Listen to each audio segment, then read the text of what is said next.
saying to yourself, damn, what is going on here?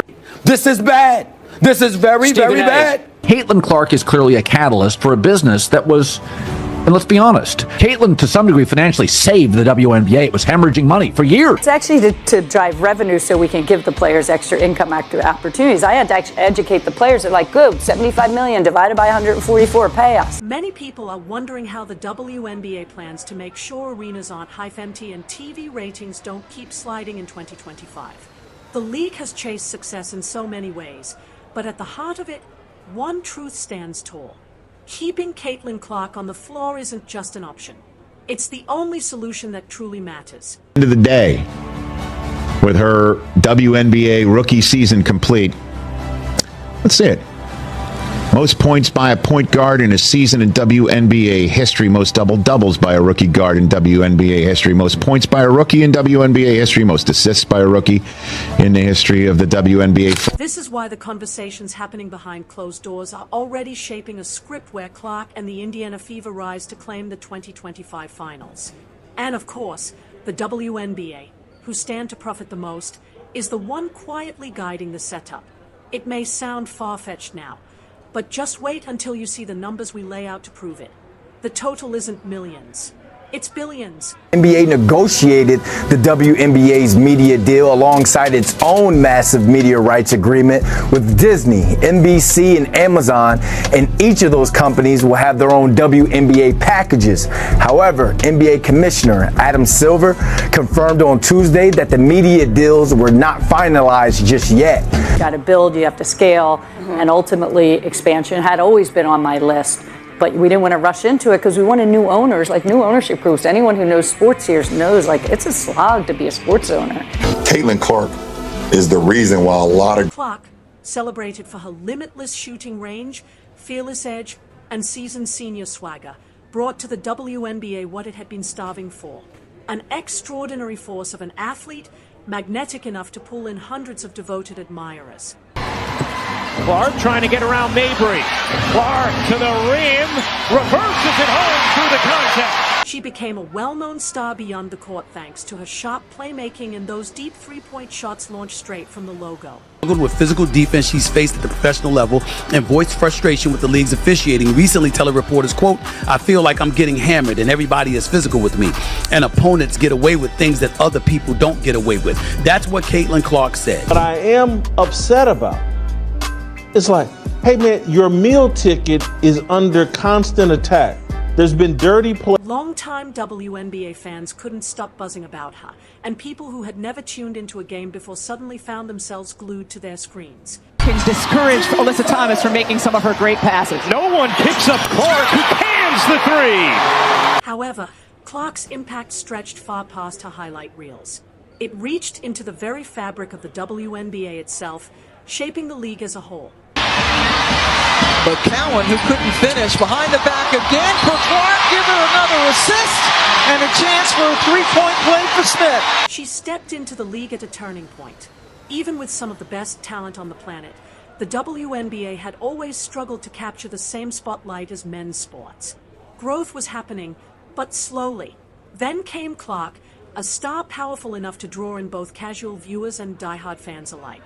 With Caitlin Clark's influence so undeniable, the question now is this: will the league go all in to help her thrive, maybe even set the stage for a finals triumph? Move, we are tied right now.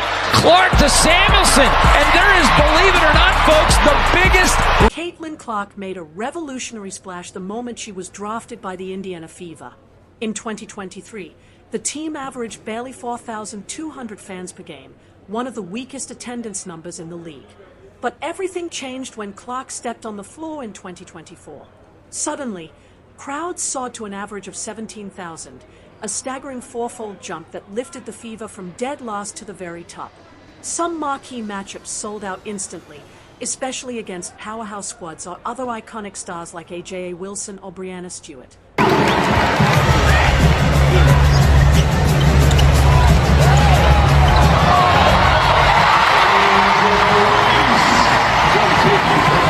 But it wasn't just Fever crowds that exploded. With Caitlin in the league, WNBA ticket sales across the board shot up 93% in 2024, forcing teams to shift games just to handle the frenzy. Yet attendance was only the surface.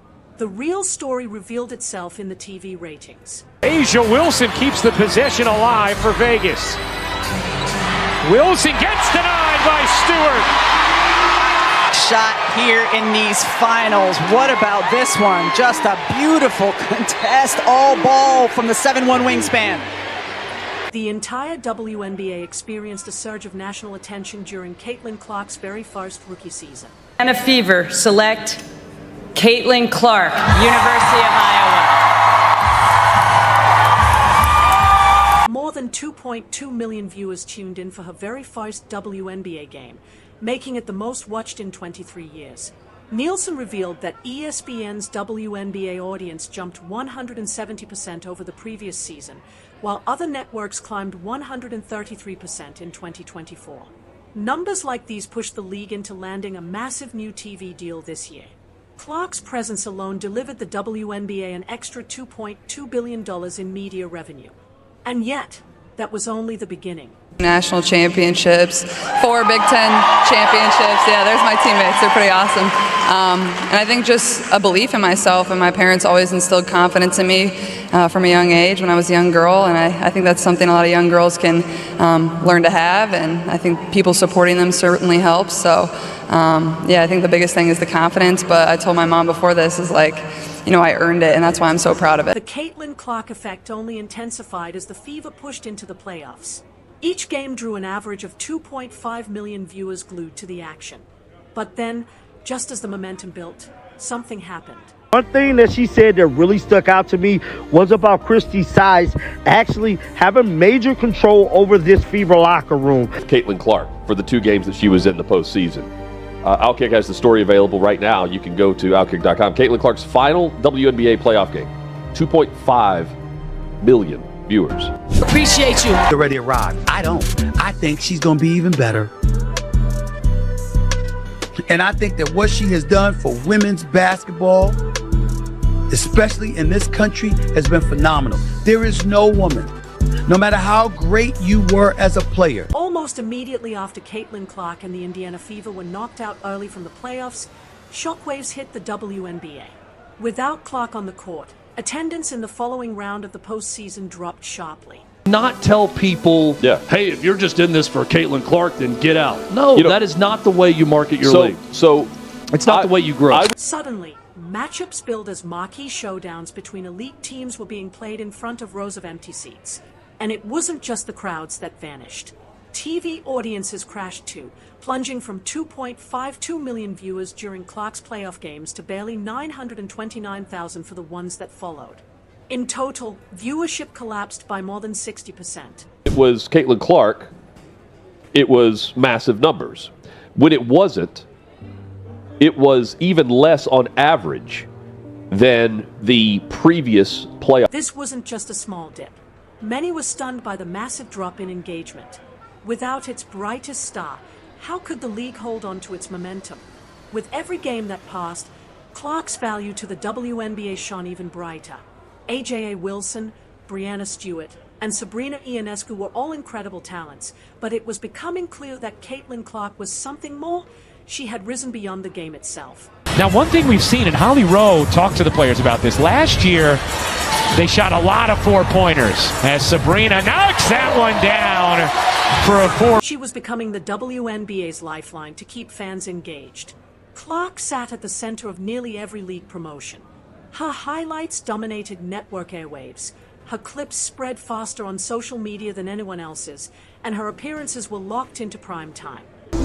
I was once that little Iowa girl who was inspired to dream big, real big. And that dream was more than women's basketball. If I can sign with Gatorade, you can too.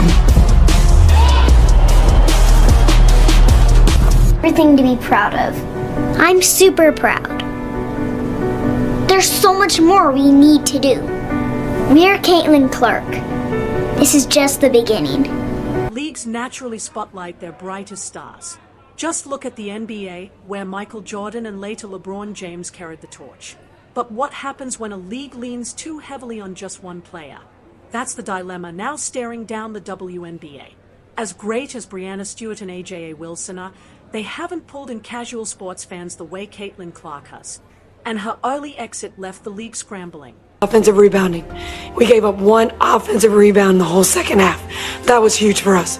That was huge for us. After Clark's exit, the WNBA wrestled with shrinking crowds and sinking viewership, and soon a wave of conspiracy whispers began to rise.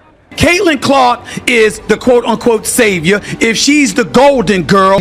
Versus Caitlin Clark. And that is just absolutely false. It is unfair to the women that have been staying with the WNBA playoffs. Let's stay here.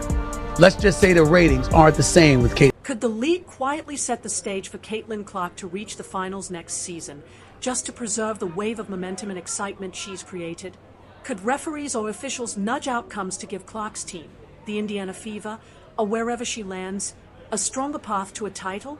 One of the first voices to raise the concern was Stephen A. Smith, warning, "You have to wonder if the WNBA can afford to see Clark gone early again next year.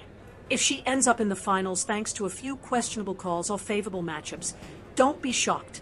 The league knows Clark is their golden ticket." Skip Bayless echoed the same worry, pointing out how badly the league would struggle without her. And the question lingers, why wouldn't they do everything possible to keep her at the center? These aren't wild fantasies either. Claims of favoritism have haunted sports for decades. The NBA has faced criticism for allegedly giving big market teams or superstars like LeBron James an edge. The NFL too has been accused of bending games to favor marquee teams when ratings were on the line. So would the WNBA be tempted to tilt the scales for Caitlin Clark, given its fragile finances and desperate need for star power? It would be a dangerous gamble if they tried. Fans may love star-driven narratives, but they demand that sports remain fair and untarnished. Even a hint of manipulation could scar the league's reputation forever. Over the years, the WNBA has built a loyal base that stood by it in the fight for recognition and respect. To compromise the integrity of the game now would be seen as the ultimate betrayal of that trust.